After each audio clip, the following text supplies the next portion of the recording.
You're listening to the Why I Love Disney podcast. In this first episode, David, Ramin, and I introduce ourselves and talk about why we love Disney and why we wanted to do this podcast. We hope you enjoy. Asked me, like, what's your favorite movie? And that totally caught me off guard. Like, not in a good way. Like, I should have known it, but like, I don't really have Don't one. put me on record on this yet. Yeah, like I didn't want to go down on record, or like my favorite attraction, I threw out Haunted Mansion, which probably would be. Yeah, but it would be. Do all that it would stuff. still be like Haunted Mansion, Space Mountain, Pirates. I mean, because those are my nostalgia era. You know.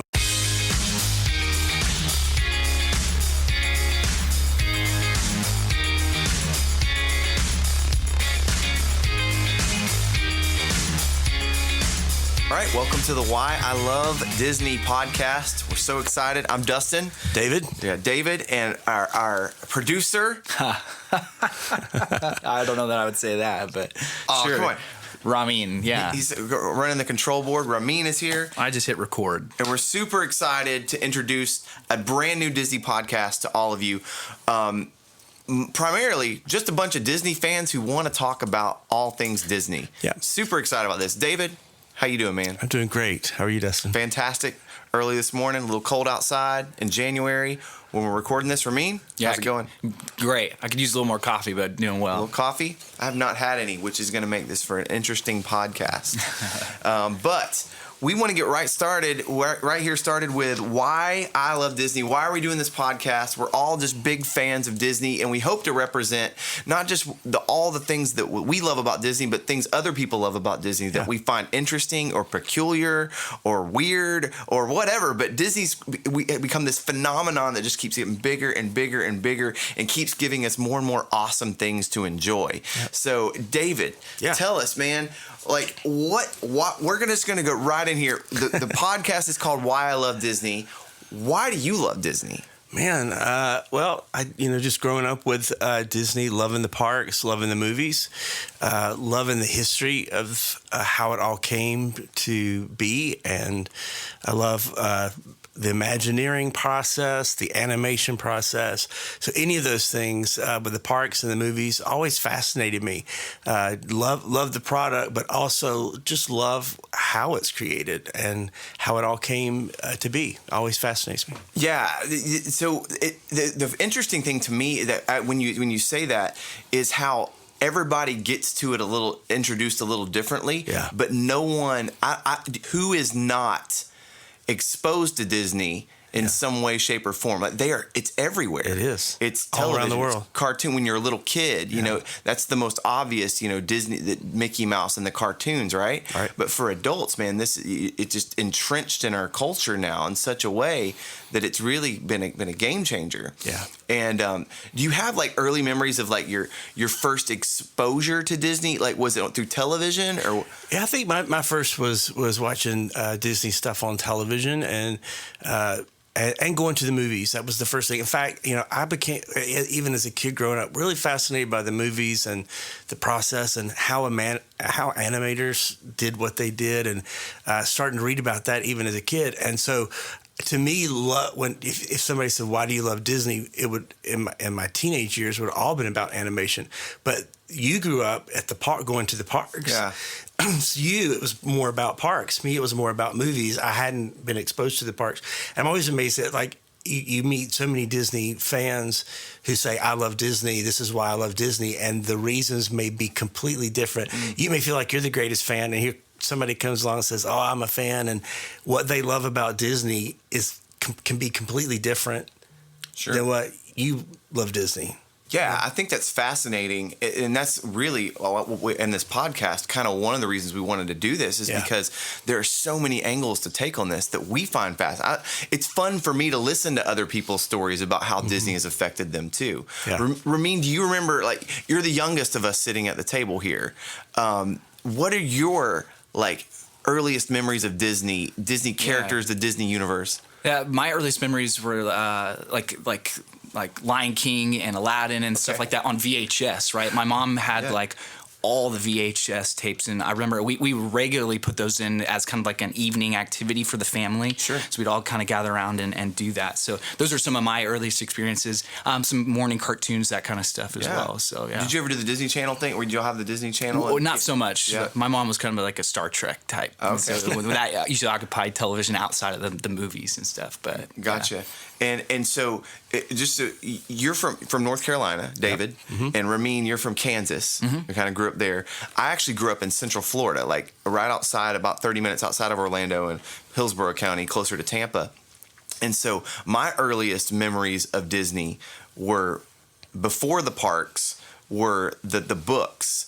Oh, yeah. I learned to read on the Disney books. My parents had the whole set of Disney books with there's the Haunted Mansion, which has I don't think it has any connection to the ride. We were just talking about this last time we were together. Yeah. I did find out it's based on Lonesome Ghost, Lonesome a Mickey Ghost. Mouse cartoon. A Mickey, okay. But they did call it Haunted Mansion. Yeah, they did. And it's Mickey and Donald and Pluto, Yeah. and they solve a bank they get some bank robbers in this spooky old house. And when I was a kid, my dad has cassette tapes that he recorded of me quoting the book, not just reading. Like I could quote the book, and I have my mom when we had my first child, she gave me as a gift that old Haunted Mansion book that I now have read to my kids. It's pretty cool. So that reading series is my first exposure to the characters and the stories. There was Mr. Toad was in there, Snow White was in there, Cinderella was in there. All of these classic stories that Disney has now been part of the Disney lore, Peter Pan, all of these things that I was exposed to through reading as a child. And then growing up in Central Florida, my earliest memories are going to Walt Disney World. I didn't know the world without Walt Disney World existing at my age. It's always been there, just right down the road. And, a weekend, I never stayed really in the park. I never stayed like on site at the resorts because you live there, but we visited the parks often. I've been hundreds of times to the Magic Kingdom and the places around there, and then how my interactions with the parks changed from the time I was a little kid and my parents brought me to when I was in middle school and going with a few friends, to high school going on my own, with a season pass. Yeah. These are all different experiences, but were fascinating, just fascinating, and things that I still to this day like remember this being like literally the happiest place on earth, because the day before you go to Disney is just a great day. You're just so excited you can hardly sleep. And even the 100th time, it's not like, oh no, Disney. It's like you can't wait. You can't wait to go. And that was always my experience. And I mean, that's one of the things that I really love about Disney is really the experience that it creates and like just these positive memories. It's really enriching people's lives and just bringing joy to so many different kinds of people. And I think that's a really powerful thing. And I think it's just amazing what they do. So yeah. And we're going to get more into like all sorts of specific topics in future podcasts. But like when you get into like the Walt Disney story and kind of what his vision, grand vision was, you could probably speak much more to this, David, but he wanted to entertain and just make people put a smile on people's faces and knew that kind of like the Steve Jobs and you look at all these other kind of corporations, when they put their passion first, all the success kind of takes care of itself on the side. And Disney feels like the kind of one of the crown jewels of this kind of, I hesitate to call it a business model, but just this philosophy kind of taking shape, right? Using people's creativity and their passions and leveraging that for the betterment of humanity and joy, like you're saying, to do this incredible thing that was a dream for someone, Yeah. It's in fact, we were just in the parks recently with our family, and they have the One Man's Dream. They show at the Epcot. This movie about Walt Disney. Going back now with my kids, this is all footage that I grew up seeing as a kid. Now going back with my kids, and they're being exposed to this epic story of how all this began. Is this one guy coming up with these ideas one by one of what if we do this, what if we do this, what if we do this, and just this huge entertainment kingdom now. Yeah. And then the thought exercise too of there's the direct impact of Disney, like we're talking about, right?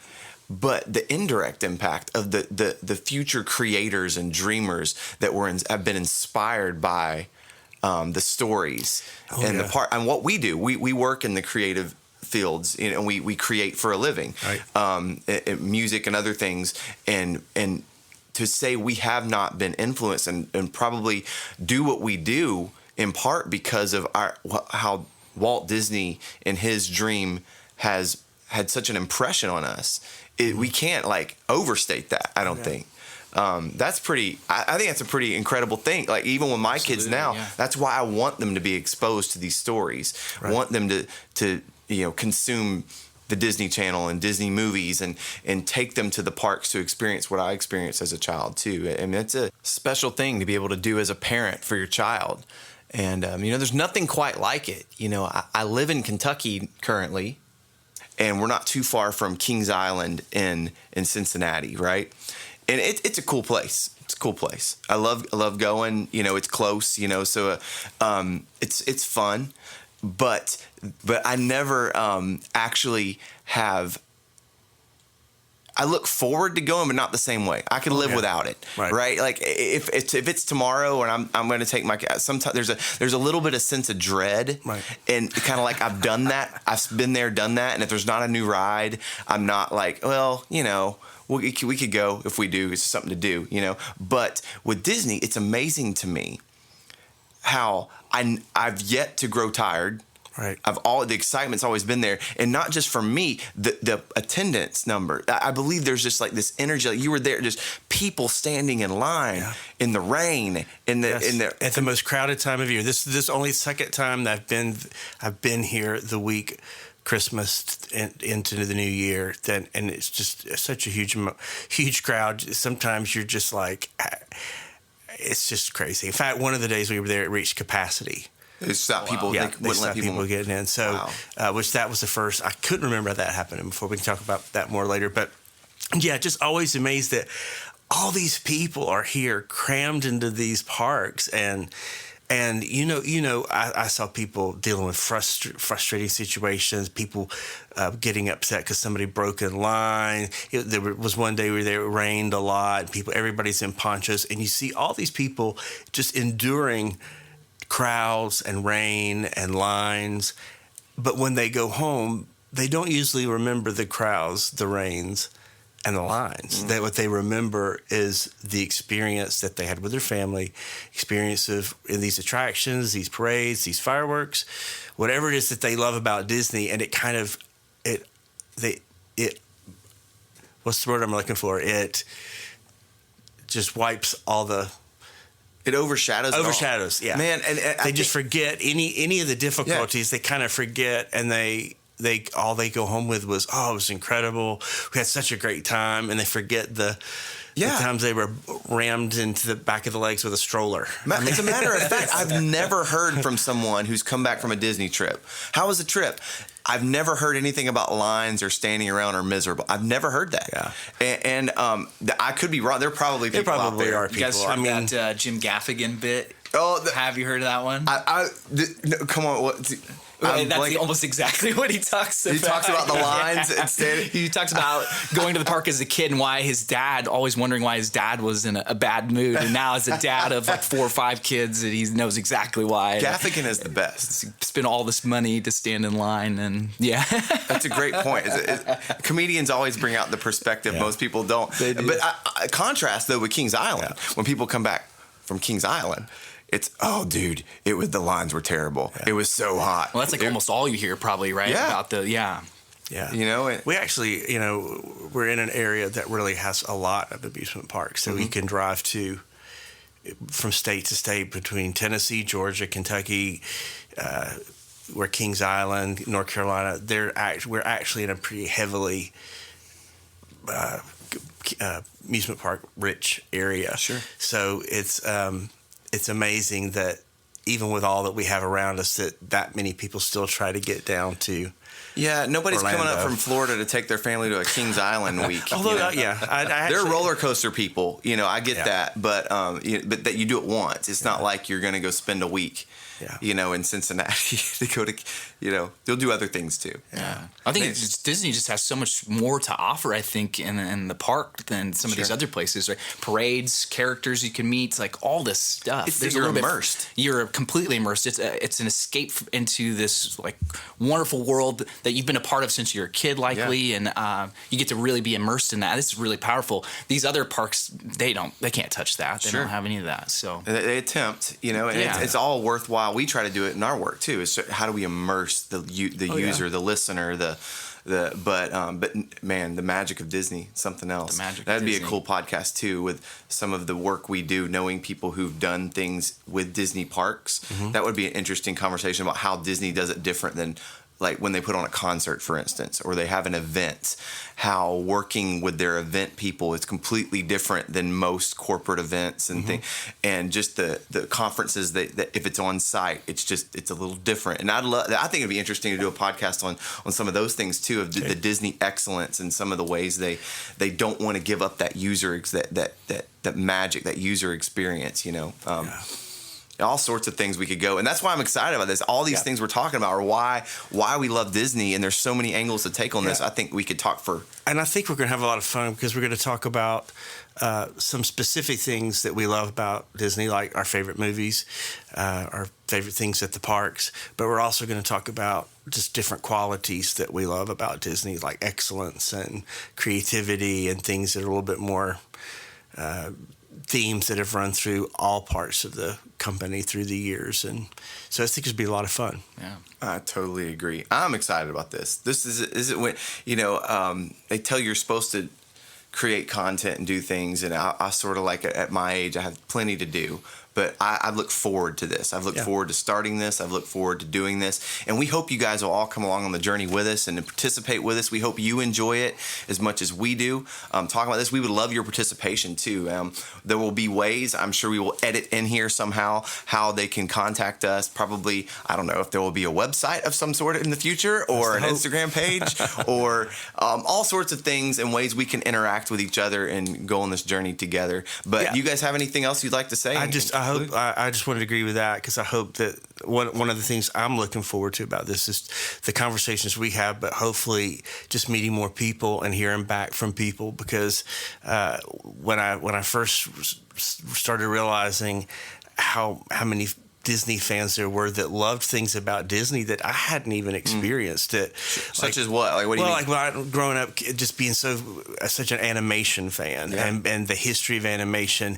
And then when I would meet somebody that would say, "Oh, I'm just the biggest Disney fan," and I'm like, "Oh, what movie? Tell me why." And then it would all be theme park. Yeah. And they might know all this history about the parks that I didn't know. And then when you meet somebody that loves Disney parks, you might find that, like, we were at a dinner just a few weeks ago and somebody said, "Well, it doesn't matter if the lines at Disney are long because everybody goes to the parks for the parades." And I was like, "Well, I like the parades, but I don't go for the parades. I go for the attractions." But here was somebody else that the main thing they love about going to Disney is sitting at, and they're the people that sit and might find their spot and hold it for 2 hours just to be able to watch the parade go by. Whereas the next guy might be going, "Hey, there's a parade. Let's go see if the lines are shorter on Space Mountain."